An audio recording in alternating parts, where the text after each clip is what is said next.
What's going on, guys? Welcome to today's quick tutorial. I'm going to show you how to simply upload a PDF file to your WordPress library. So if you want to add PDF files into your website, so the first thing we're going to do is log into our WordPress website. Once we've logged in, I've already come to the media tab in the WordPress dashboard here.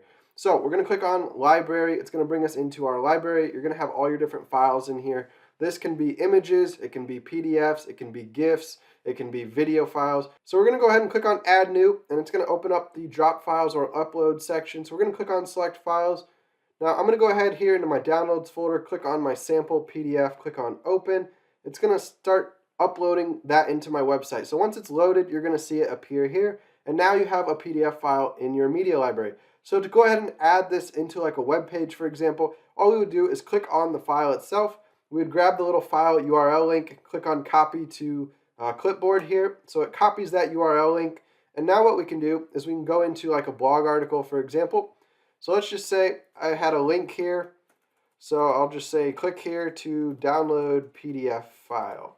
So I could have this as like some text in a page of mine. So let's just say this was the body of the article. And then I had like a separate link underneath. So I could just highlight that. We'll click on this little insert link icon, and it's going to ask us now to paste our URL. So we'll go ahead and click paste. We'll click apply. It's now going to make this a link that goes to that PDF URL. So we can go ahead and test it by just clicking on this link here, and it'll open up the sample PDF file that I've uploaded to WordPress.